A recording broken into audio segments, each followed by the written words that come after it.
présidentielle ci njiital président de la république mi ko dooree ci ab communication boo xam ni dafa ñeel li nga xam ne moom la ñu woowee protection civile maanaam kaaraange gi ñeel sénégalais yi moo xam ci seen i dëkkuwaay wala itam seen i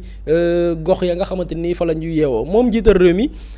taxaw ci li nga xamante ni ma nga ber lool ci réew mi moo xam ay jéye ay lakk-lakk moo xam ay daay waaye itam li nga xam ne mooy ay accident de route yenn ci mbir yi xew ci tali yeeg yooyu waaye tamit yenn bâtiment yi nga xam ni dañuy jékki saay di daanu ak yenn lapp yi ñuy nemmeeku ci ay barab mu gis ni ma ngay bari lool ci réew mi moom président bi di wax ni mbir moomee nag war nañ ci jël li nga xamante ni nii mooy ay mesures gannaaw moom président bi mu masawee ñi nga xamante ni nii ñooy yenn ci ay population yi nga xam ni mbir yooyee dal na seen kaw mu lim ay villages yu ci mel ni Touba Thiarène yi nga xamante ni nii lenn ci ay incendie jot nañ ko fa nemmeeku moom président bi woote ngir ñu transformer li nga xamante ni nii mooy yenn ci ay dispositifs maanaam ay matukaay yi nga xam ne dañ koy jël ngir waajal réew mi wala boog lépp lu jëm ci wàllum kaaraange ñu gën ci bàyyi xel moom président bi di wax la ni en perspective ci journée bi nga xam ne ñu ngi ko jagleel journée internationale de protection civile bi nga xam ne war nañ ko amal le 1er mars moom jiite réew mi sàkku ci premier ministre Elimane jëwriñ yi ak jëwriñ gi ñu dénk biir réew mi ak wàllu kaaraange gi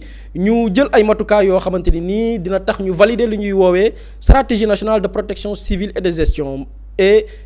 des risques de catastrophe maanaam lenn ciy pexe yi nga xamante ni daañ ko mën a teg ngir aar askan wi ak lépp loo xamante ni mën na leen dab ci seen nekkin moo xam ci jéye moo xam lu mu mënti doon moom jiital réew mi di wax ni dafa gaaw tembe ñu taxaw ci li nga xamante ni nii mooy jëmmal maanaam exécuter li ñuy wooye plan de réalisation d'infrastructure et d'équipement de la brigade nationale des sapeurs pompiers banqaas yi nga xamante ni nii ñooy gaaw di taxawu ña nga xam ne ñooy askan wa lépp loo xam ne nii ci ay mbir la moo xam ci wàllu matukaay moo xam ci wàllu infrastructure ak ay pexe ñu gaaw leen ko doté ngir loolee nga xam ne mën na xew ci nekkinu askan wi ñu mën ci gaaw di ci àddu le président de la république wax ni am na solo lool ñu renforcer li nga xam ne itam mooy les ressources humaines maanaam bu ñu jëlee bànqaas yi nga xam ne mooy waa sapeur pompier la ñu soxla ci ay lim ci ay doomi aadama tamit ñu gën leen renforcer waaye tamit wut ay yoon yoo xamante ni nii ak ay pexe ngir développer li ñuy woowee la culture nationale de protection civile fexe ba li nga xam ne mooy kaaraange askan wi doon loo xamante ni nii dafay nekk ci suñu ADN teg tamit li nga xamante ni mooy cadre volontariat fexe ba nit ki pas-pas gi muy am ngir contribuer ca réewam te xëy na du ci laaju payoor gu takku loolu itam ñu gën ko dooleel ci bànqaas yu ci mel ni sapeur pompier moom président de la république taxaw tamit ci urgence maanaam loo xam ne lu gaaw tembe la ngir ñu taxaw ci li nga xamante ni mooy la gouvernance de protection civile maanaam la ñuy aaree askan wa doon luy fës lool ci anam ga ñuy doxalee réew mi par rapport ak commission supérieure bi nga xam ne moo koy war a caytu waaye tamit ci région yi ci Sénégal gépp commission ya nga xamante nii ñoo war a addu ca loolee ñuy woowee protection civile waaye tamit ñu yeesal yenn ci ay plan yoo xam ne Sénégal jotoon na ko naal mu lim ci plan ORSEC muy plan d'organisation des secours muy bu ay jéeye amee naka la ñuy mën a gaaw apporter li nga xamante ni mooy taxaw askan wa ngir mën a protéger seen nekki nag seen i moomeel ki nga xamante ni mooy président bi sàkku na ci ministre bi ñu dénk waa biir réew mi ak wàllum sécurité ak ministre bi ñu dénk wàllum urbanisme ak lépp lu jëm ci wàllum dëkkuwaay collectivité territoriales yi ñu taxaw ci li nga xamante ni nii mooy waxtaan boole kook acteurs publics yi ak ñi nga xam ni dañuy yëngu ci fànn woowee ñu teg li ñuy woowee benn centre national de prévention et de gestion des risques et catastrophes ab kër goo xamante ni nii lépp loo xam ni ci barab moo xam fu mën a nekk ci Sénégal ni jàpp nañ ni jéeye sàngam mën na fa am ñu teel di ci àddu waaye tamit teel mën koo artu ngir mbir mu amee ñu gaaw am ci ab réaction boo xam dina mën a wattu wàllu boog askan wa moom président de la république sàkku na ci ilimaanu jëwriñ yi ak jëwriñ gi dénk biir réew mi lépp lu jëm ci wàllum kaaraange ñu gaaw engagé li nga xamante ni nii mooy yoon wa ñu war a jaar ngir taxawal benn structure nationale robuste ab kër goo xamante nii kër gu màgg lay nekk ci la xamante nii dafay ñeel la gouvernance stratégique de la protection civile yorin gi naka la ñu mën a def ba askan wa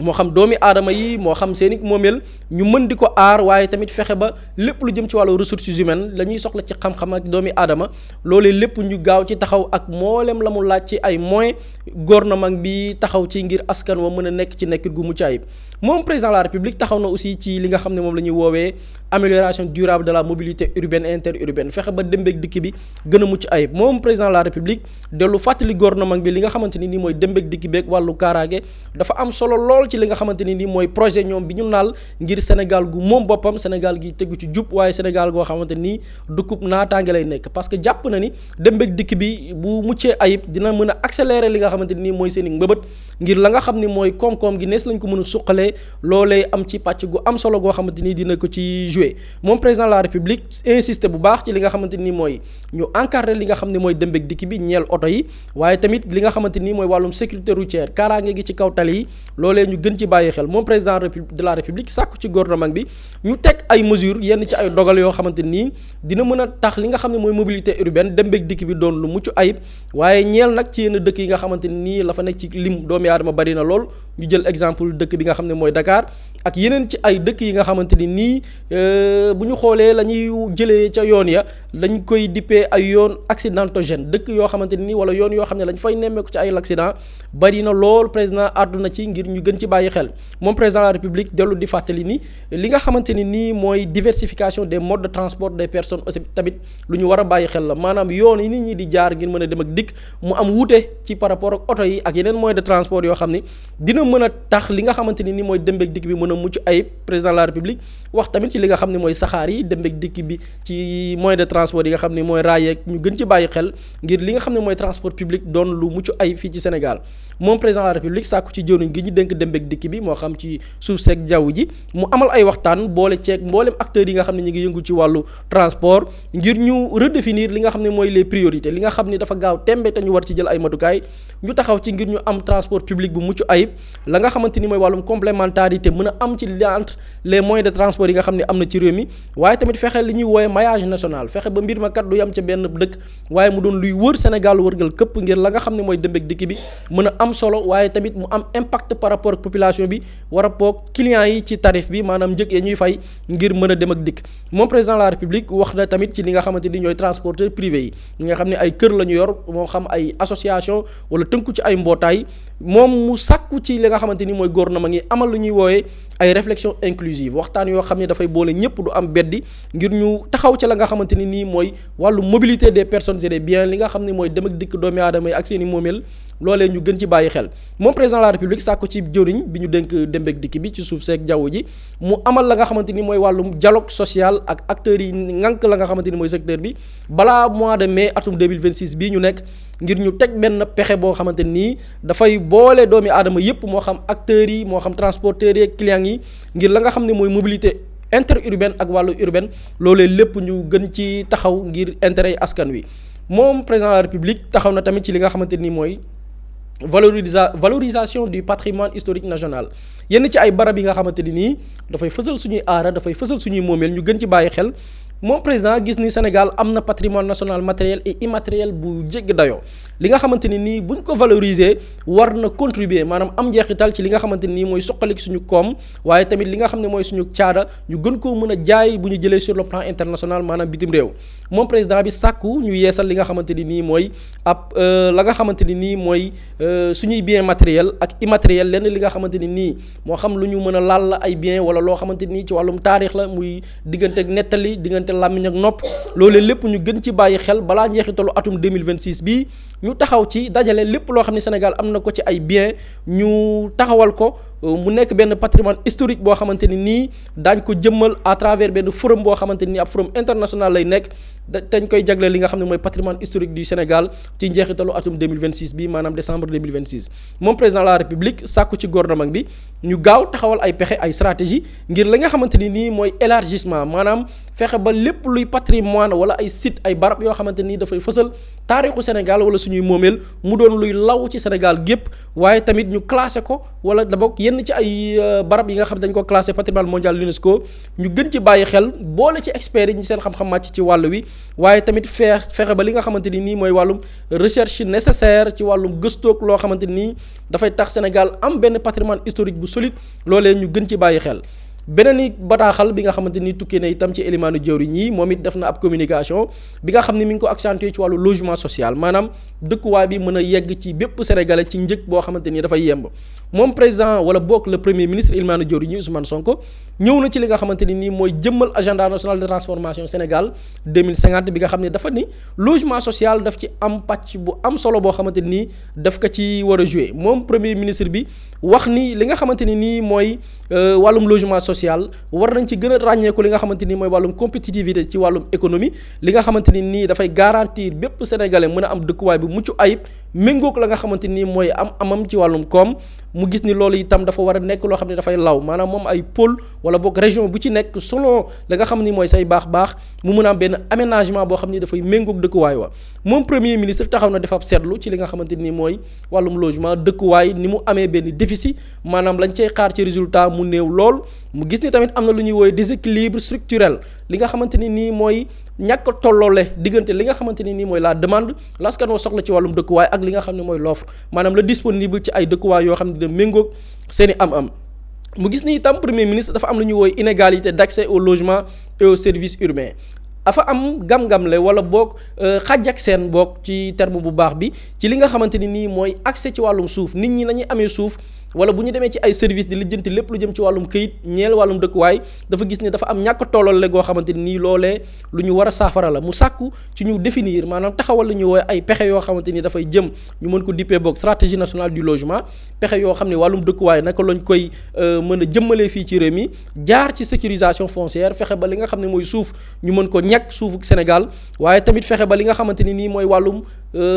loi wàllum naal wàllum pexe yi nga xamante ni dafay permettre tamit ci wàllum yoon loolu lépp ñu mën koo sécuriser muy wax tamit wàllum financement durable koom gi nga xamante ni dafay mën a tax sénégalais bu ci nekk li ñuy woowee équité sociale et territoriale maanaam yamale gi par rapport ak li ñëpp bokk sénégalais yi mën ci am accès ci li nga xamante ni mooy wàllum logement mu ne nag pexe yooyu noonu dafay tënku rek ci li nga xam ne mooy politique bu yees bi nga xam ne ñoom teg nañ ko ñeel wàllum dëkkuwaay bi nga xamante ni war nañ ko mettre en œuvre jëmmal ko par rapport ak benn logement boo xam ni comme ni ñu ko waxee léegi dafay tënku aussi ci li nga xam ne mooy wàllum diversité de l'offre maanaam dëkkuwaay bi doom bañ a yem rek ci benn xeetu dëkkuwaay goo xamante ni xëy na peut-être dina am jafe-jafe waaye ñu mën koo diversifier mu nekk loo xamante ni offre bi dafay wuute lépp su ko dikku nag ci ab modèle économique boo xamante ni nii dafay tënku ci wàllu financement waaye tamit commercialisation maanaam njaayum kër goo xamante ni nii ñëpp daañ ci mën a am accès moom premier ministre bi ne li nga xamante ni nii mooy production actuelle de logement formel gis na ni tamit dafa yem rek tënku ci ay barab maanaam bu ñu jëlee par exemple Dakar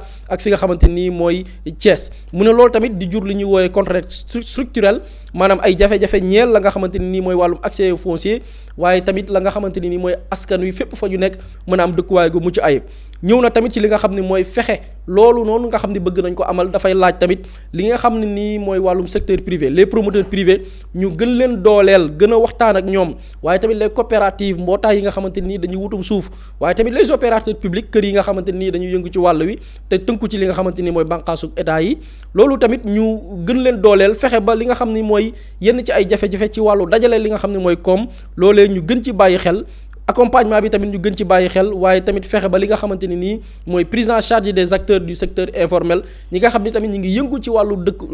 dëkkuwaay di ci yëngu te xëy na peut-être état ràññeewu leen ci wàllu formalisation ñooñu tamit ñu gën leen bàyyi xel ci projet bi nga xam ne nii bëgg nañ ko jëmal moom premier ministre bi insisté bu baax nag ci li nga xamante ni nii mooy lépp loo xam ni ay guloo la maanaam loo xam ni dafay nërmeel wala boog faagaagal la nga xamante ni nii ci seen i pexe la ngir l'accès au foncier nit ñi mën a am suuf waaye tamit yéexaay yi ñuy nemmeeku ci li nga xam ne mooy les démarches administratives nit ñi bu ñuy lijjanti ab këyit ci wàllum dëkkuwaay yenn ciy jafe-jafe ñu cay rencontré boog jànkonteel loolee ñu gën ci bàyyi xel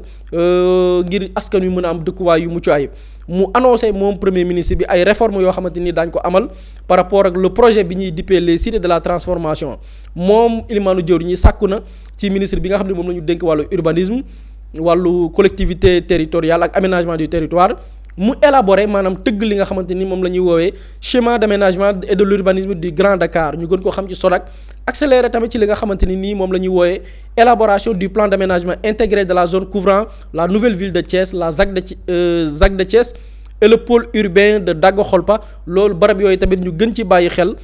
ci li nga xam ne mooy jëmmal gi premier ministre sàkku ngir ñu renforcer aussi capacité d'intervention yenn kër yu ci mel ni Safru ñu accélérer aussi li nga xamante ni mooy programme bi ñeel wàllu logements sociaux fexe ba sénégalais bu ci nekk mën am dëkkuwaay ci la yemook la nga xamante ni mooy koomam waaye tamit fexe ba li nga xam ne mooy autoconstruction nit ñi bu ñu amee sabab wala mbëbëtu tabax seen i kër loolu lépp mu nekk loo xamante ni état daf ciy bàyyi xel ngir li nga xamante ni mooy jëmmal bi dafay mucc ayib moom premier ministre bi joxe ay ndigal ki nga xam ne mooy secrétaire d'État au logement ci lëkkaloog yenn département ministériel yi nga xamante ni nii ñi ngi ci ay bànqaas yu wute ñu jël seen matukaay ngir li nga xamante ni nii mooy lëkkaloog yi war a dox diggante état ak ay structure privée loolee ñu gën ko gaaw jëmmal xool lan moo war a nekk ay urgence par rapport ak li ñuy dippee ay pôle territoire yi nga xam ni fas yéene nañu ko yaatal ci réew mi yëpp loolee tamit ñu gën ci bàyyi xel tabax wala boog bàyyi xel li nga xam ne mooy les habitations modernes ak la nga xamante ni nii dafay ñeel kër yoo xamante ni dafay méngoog bëgg-bëggu askan wi moom premier ministre Elimane Diori ni ñëw na tamit ci li ñuy woowee fonds de la diaspora pour l'immobilier benn alal goo xamante nii daañ ko jagleel diaspora bi ñi nga xam ne ay doomi Sénégal lañ nekk bitim réew ci mbëbët ya ñuy am ngir am kër Sénégal loolee ñu mën ko yombal moom premier ministre bi dellu fàttali instruction yenn ci ndigal yi nga xam ne tukkee na ci président de la république ci édition bu njëkk bi ñu amal jagleel ko journée de la diaspora mu ne waxtaan ya nga xamante ni nii moo tukkee ci waxtaan yooyu lee nga xamante ni nii wala journée boobu lee nga xam ne amaloon nañ ko mu ne à l'initiative du ministre de l'économie ci mbëbëtu ki nga xamante ni mooy jëwriñ gi ñu dénk wàllum koom gi def nañ ay proposition ci li nga xam ne mooy création benn fonds immobilier de la diaspora Sénégal créer benn fonds boo xamante nii dafay permettre doomi Sénégal yi nekk bitim réew mën a am accès ci li nga xamante nii mooy wàllum dëkkuwaay mu sàkku que ni li nga xam ne mooy les transferts de fonds de la diaspora sénégalaise mi ngi représenter 10% du PIB bu ñu xoolee Sénégal li muy am ci koom bu ñu jëlee téeméer fukk ya ma ngay jugee ci li nga xam ne mooy diaspora bi bu ñu ko xaymaa ci koom mu toll ci 2200 milliards ñaari junni ak ñaari téeméer ci ay milliards at bu yàlla sàkk mu gis ni alal jooju bu ñu xoolee ca dañ koy jëfandikoo dafay ñeel wàllum consommation maanaam wàllum dund ak yu ni mel mu sàkku wala boog présenter li nga xamante ni nii mooy concept de fonds commun de placement immobilier diaspora Sénégal muy FCPIDS bi nga xamante ni dafay permettre alal ji nga xam ne waa diaspora bi ñu ngi koy dugal ci biir réew mi mu am jeexital ci wàllum dëkkuwaay waaye tamit fexe ba gestion bi li nga xamante ni nii mooy alal jooju noonu xam ne dafay dem ci famille yi loolu itam nekk benn patrimoine boo xamante ni nii dafay am jeexital ci li nga xamante ni nii mooy doomi Sénégal yi waaye tamit réewum Sénégal mu sàkku ci ministre bi ñu dénk li nga xam ne mooy koom gi wàllum plan ak lépp lu jëm ci wàllu coopération mu gaaw finaliser li nga xam ne mooy réflexion yenn ci waxtaan yi nga xam ne amal nañ ko ak mboolem acteurs yi ko sënk ngir ñu présenter li nga xamante ni nii mooy ban pexe la ñu war a jaar ci conseil des ministres bii di ñëw ci wàllum communication maanaam yeneen jëwriñ yi nga xamante ni teewoon nañ ca boobi les conseil des ministres ministre bi ñu dénk wàllum paj gi wàllum santé wér gi yaram ñëw na benn communication boo xam ni ma nga ñeel thème bii ñuy woowee la santé dans toutes les politiques fexe ba li nga xamante ni nii mooy wàllum wér-gu-yaram feeñ ci lépp loo xam ne état mi ngi koy nas ciy pexe ki nga xamante ni mooy ministre bi ñu dénk ndaw ñi wàllum tàggat yaram tamit ñëw na ci li nga xamante ni mooy pexe yi nga xam ne ñu ngi koy teg jamono jii ngir waajal li nga xamante ni mooy Jeux olympiques de la jeunesse JOJ yi nga xam ni war nañ ko amal Dakar ci atum 2026 bii ci wàllu texte législatif yedd ci ay loi wala boog lenn ci li ñu war a voté conseil des ministres bi ñu xam le ni examiné nañ maanaam càmbara ba noppi adopté benn projet de décret bi nga xam ne dafa ñeel wala boog di fixer les règles d'organisation et de fonctionnement agence bi ñuy woowee agence de régulation des marchés kër yi nga xamante nii jënd ak njaay mi ci Sénégal naka lañ koy war a tëralee dikk nañ ci wax nañ aussi ci benn projet de décret bi nga xamante ni nii dafa jëm ci la redevance de régulation des marchés donc loolu mooy conseil des ministres bi ki ko signé di Marie-Rose Kharifatou Faye di secrétaire d'État auprès du premier ministre di chargé des relations avec les institutions waaye itam yor baatu gouvernement bu Sénégal soxna Ramatoulaye. jërëjëf Boury am na solo Pape Samb la lañ mën a jàpp ci li nga xamante ne mooy communiqué conseil des ministres bu Boury les sànq. man ñaari point spécifiquement sax laa ci gën a taxaw mooy premièrement mobilité urbaine interurbaine bi parce que loolu day xaw a laal tuuti aménagement du territoire bi Boury doon wax sànq parce que bu ma joxee benn misaal rek démb da ngay xool il y a eu benn camion bu daanu au niveau de Colobane ci échangeur bi presque ba ci autoroute bi sax foofu dafa bloqué c'est-à-dire que ñu bëri dañoo tardé. Tronçon boobu téye nañ fa ay nit pendant presque 1 heure ou 2 heures de temps ce qui pose un réel problème parce que comment on peut comprendre que benn artère benn camion daanu fa presque toute la capitale est bloquée parce que am na benn artère réew boo xamante ne camion daanu na fa donc foofu ça pose un problème réel par rapport à la mobilité urbaine am nañ ci ay projets yoo xamante ni le régime passé def nañ ko mooy TER bi ak BRT bi démb sax ñu ngi ciy waxtaan ak Boury en off par rapport ak TER bi man dama gëm ni TER bi doon na gën a pertinent bu fekkoon ni da doon relier les régions à Dakar parce que foofu impact bi muy am mooy gën a rëy impact boobu mooy gën a rëy parce que tey jii bu gars yi ñëwee ne ñoom dañoo bëgg a dekkilaat le chemin de fer boobu ñu ne dañuy relier Dakar à Tambacounda Dakar Kidira foofu non seulement y a une mobilité urbaine interurbaine mais dafay am une activité économique boo xamante ni da nga koy créer li muy créer mooy tey jii ki nga xamante ni day jógee Thiès. ne day liggéey ci Dakar dootul amati benn problème parce que mën na jaar ci chemin de fer wala TER bi bu eggoon Thiès mën nga ñëw te je pense sax ñoom ñu ngi ci étudier pour yóbbu ko à Thiès boo jëlee sa terre le matin mën nga liggéey si à Dakar tranquillement jëlaat sa terre ñibbisiwaat Thiès sans pour autant avoir de problème donc looloo tax ma ne man terre bi ci man foofu la doon gën a pertinent foofu lay gën a amee impact par rapport à la mobilité urbaine parce que li ñuy wax chemin de fer c'est-à-dire que chemin de fer bi même bu ñuy wax relier le corridor africain Dakar Guinée Mali loolu activité économique yu dul jeex la am na ñoo xamante ni sama papa dafa ma koy fàttali ni ñoom seeni temps ba ñuy nekk ay jeunes booy dem vers Koussanar ak yooyu noonu ñoom dañuy am par rapport ak chemin de fer bi am na ñoo xam ne dañ doon yore seeni jur ci chemin de fer yi lañ ko doon jàllale donc tey ji dafa doon am une activité économique boo xam ne da doon créé entre les régions te loolu nag boo ko relier par rapport à la capitale avec yeneen régions yëpp tu es dans l'aménagement du territoire tu es dans la décentralisation ba pare yaa ngi ci tamit économie bi nga bañ ko concentrer uniquement dans la capitale parce que booy xool question de mobilité bi ak yeneen yi ñu ciy tudd c'est parce que lépp la ñu concentré biir Dakar Dakar dañ ko war a décongestionner c'est-à-dire que dafa Dakar lépp la ñu concentré fii l'activité économique moo tax tey jii nit ñëpp bu ñu ñëwee ne dañuy dëkk ci la population day yokk biir Dakar ñi nga xamante ne dañuy liggéey ñu ne ñoom dañoo yore seeni oto circulation bi embouteillage day gën a bëri notamment nag bu fekkee ne ñun par rapport à l'aménagement ci mobilité bi amuñ ci yenn prévision yoo xamante ni dina ko mën a faciliter parce que gars yi boo xoolee ñu ne mobilité urbaine interurbaine régime bi fi jógee ñoom ci lenn lañ doon taxaw lu ci ëpp defar ay pont ay autoroute ay autopont d'accord loolu c'est bien mais prenons le BRT bi man dama gëm ne tronçon yi ñu leen di daggal ça n'arrange que les utilisateurs du BRT seen usagers yi mais tronçon yi ni ñu ko daggee am na yenn artères yoo xam ne gën na ko xatal te loolu c'est de la prévision par rapport ak bu dee da nga ne da nga bëgg faciliter la mobilité urbaine et interurbaine donc je pense que def ko biir Dakar c'est excellent mais la priorité mooy comment connecter Dakar à toutes les régions de ce pays parce que foofu la ñuy mën a def une politique de décentralisation boo xamante ni day am solo dëggantaan économie bi di nga ko mën a tas surtout nag bu fekkee ne gouvernement bi ñoom dañoo ñëw ne dañoo def les 8 pôles territoriaux pôles yooyu noonu yëpp ñu bëgg fa def ay zones d'industrialisation yoo xamante ne day nekk dans la création d'emplois loolu nag pour nga mën ko am il faut que nga relier la capitale à tous ces pôles là pour tey ji ki nga xamante ne mu ngi ci pôle boobu bu fekkoon ne liggéeyam day laaj mu dem Dakar du am problème parce que terre am na fi chemin de fer am na fi leneen ak leneen am na fi mooy li président de la République di wax dans la diversification de moyens de mobilité yi donc ma jàpp ni loolu lu am solo la par rapport ak communiqué conseil des ministres bi nga xamante ni wax nañ ko fi et ça va permettre sax ci man lu bëri ci seeni projet loolu mën na ko yombal parce que man li ma gëm mooy Sénégal aménagement du territoire ak ay urbanisme yi bokk na ci li ñu war a gën a farataal parce que loolu dina am solo torop moo may indi ci deuxième point bi nga xamante ni le premier ministre souligné na ko par rapport au logement c'est-à-dire que le logement au Sénégal c'est une aberration ni mu chéré parce qu'on ne peut pas comprendre tey jii ñu ne la au Sénégal ñiy fayeeku 250 000 300 000 dañ koy compter c'est-à-dire que ñooñu presque ce sont des privilégiés boo fi bëggee dëkkuwaay appartement wala studio ñu ne la ça commence à 200 000 francs c'est-à-dire que pouvoir d'achat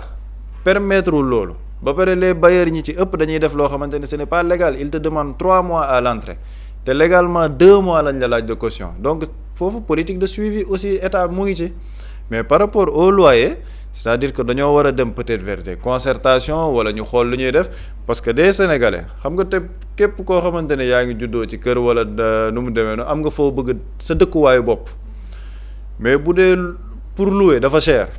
l'accès au foncier il est problématique donc tey jii yow pour nga am sa dëkkuwaayu propre dafay nekk loo xamante ne dafa jafe te ki nga xamante ni moom mënagul am dëkkuwaayu boppam mu ne moom day dem louer ji il a un salaire disons de 250 000 mu yore kër nga ne ko yow kër googu noonu 200 000 nga may fay c'est-à-dire que avec 50 000 la war a gérer jabaram la war a gérer ay doomam war a gérer ay charges yi nga xamante ni daf koy am c'est-à-dire que logement bi ni ñu koy defee au Sénégal ça ne répond pas au pouvoir d'achat du Sénégalais lambda te damaa gëm ni nag loolu état war na ci gën a taxaw mooy logements sociaux yi ñuy wax SNHLM Bassirou Kébé mu ngi ci doon def liggéey bu am solo ñun la semaine dernière revenir nañ ci par rapport ak yenn construction de logements sociaux yoo xamante ni les Sénégalais mën nañ ko am à un coût réduit boo xam ne dañ leen di defal ay paiements échelonnés loolu ce sont des projets yoo xamante ni des projets sociaux yu état bi war a gën a jëmmal d'autant plus que fépp foo dem ci Sénégal ñun on a tout à construire parce que am nañ suuf bi am nañ foncier bi am nañ ay espace yu bëri pour mën ko def mais loolu nag boo ko defee def comme li ma wax aménagement du territoire parce que loolu yëpp c'est relié aménagement du territoire boobu boo ko defee def des logements sociaux mais day impacter forcément sur le coût du loyer parce que coût du loyer bi jamono ji fu mu toll c'est-à-dire que sénégalais waxuñ mais nit ñaa ngi bëgg a dee nit ñaa ngi bëgg a dee ba pare li ci gën a doy waar mooy il n'y a absolument rien qui puisse justifier prix wu loyer yooyu noonu man da ngay jéem a comprendre sax nga ni bon ndax dëkkuwaay bi moo mel noonu ba ñu war la ko jox wala lan moo mën a justifier tey jii prix yu exorbitant yi nga xamante ne ñu ngi koy joxe à Dakar da ngay ñëw ñu ne la chambre 80 000 c'est-à-dire que c'est totalement fou quoi surtout man bu may wax ñu dellu si waat ko ci pouvoir d'achat bi bu fekkoon ne sax sénégalais yi mën nañ ko ñu ne waaw mais sénégalais yi nag posé pouvoir d'achat tollul foofu et foofu la ñuy wax nag patriotisme parce que ku ci nekk sa secteur yow sa gain nga ci ut nooy amee sa intérêt mais defoo loo xamante ni yow jàpp nga ni yaa ngi dimbali population bi nga xamante ne amuñ ko mais moo tax tey jii il y a une chute de l'immobilier au Sénégal te ñu bëgg ko sëf régime bi et ce n'est pas forcément le régime ndax da ngay xool les dernières années il y a beaucoup d'immeubles yu doon pulluler à Dakar ay appartements haut standing tey jii boo demee ci bailleurs yooyu amul kenn kuy dem ci appartement yooyu lan moo tax parce que ñi doon louer appartement yooyu sañatuñ ñëw taxaw ne dañ koy louer amatuñu xaalis bi ni ñu doon fonctionner par rapport à l'ancien régime ci ay corruption ci yenn xaalis yi nga xamante dañ leen ko doon jox ba ñu mën a am standing boobu ñooñu amatuñ ko nekkatuñ fi maintenant ils reviennent à la réalité par rapport au réel pouvoir d'achat des Sénégalais foofu la mbir mi nekk ce n'est pas un problème du régime c'est un problème de ñoom dañoo indi loo xamante ni il n'y a pas une cible au niveau de la population moo tax ma gëm ni logement yooyu noonu nguur gi war na ci gën a taxaw et ñuy woo suñu mbokk bailleurs yi ñu am yërmande ci sénégalais yi nga xamante ni dañuy louer parce qu'il est inadmissible ngay jël benn kër boo xamante ni wala même un appart boo xamante ni yow wóor na la ne lii jarul 250 000 par mois nga ni da nga koy louer à 250 000 juste pour avoir un gain individuel loolu je pense que sénégalais war nañ ci gën a wax autorités yi jël ci seeni matuwaay et je pense que comme wax nañ ci communiqué conseil des ministres xëy na dina am yu bëri yuñ ciy mën a def. parfois damay gis am ku ne. par exemple dund na Europe. mais bu ñëwee fii Sénégal surtout particulièrement Dakar. mais amul différence par rapport ak yéen yow par exemple yow loolu loo ci gis par rapport ak logement yi nga xamante ni par exemple des pays comme la France ak Dakar. mais c'est-à-dire que c'est xam nga dañu naan amul différence. mais man dama naan sax Dakar est cher pour rien c'est-à-dire que Dakar lépp loo laal dafa cher xam nga boo demee en France par exemple ñu ne la yow yaa ngi laal le SMIC peut-être à 1600 € wala 1700 € wala am na ñoo xam ne ils ont plus du SMIC am nga un logement boo xamante ni peut-être yaa ngi koy fay à 800 € lan moo te logement bi dina nekk logement bu xaw a baax pouvoir d'achat bi may na la ko et en plus de ce logement là il y a des aides yoo xamante ni yaa ngi koy am il y a une politique de suivi social de la part du gouvernement français mooy tey jii mën nga am APL mën nga am ay aide au logement par rapport ak sa statut yow ndax yow tu es marié tu es enfant ndax tu es père de famille ak yooyu loolu yëpp dañ koy gis dañ koy jël en compte donc au moins ñu ngi lay alléger benn coût bi mais boo ñëwee au Sénégal c'est-à-dire que Sénégal pouvoir d'achat bi tollul foofu le salaire ne couvre pas toutes les charges yi nga xamante ne am nga ko fi te mooy li may wax ci logement yi da ngay ñëw ci benn koñ ñu ne la fii appartement à 250 000 tu te demandes lan mooy mën a justifier 250 000 boobu ndax koñ bi pavage bi jaar na yoon ndax les commerces sont tout autour ndax mobilité bi jaar na yoon mais amul dara lu koy justifier juste dañoo ñëw yéegal prix yi parce que dañ ne comme ñëpp lenn rek a ko indi comme ñëpp dañuy ñëw dëkk ci à Dakar nañ gën a tooj prix yi parce que de toute façon il y aura des preneurs c'est juste la politique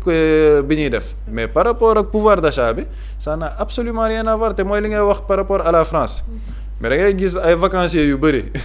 buñ ñëwee Sénégal def fi 1 semaine wala 2 semaines seeni économie yëpp la ñuy taal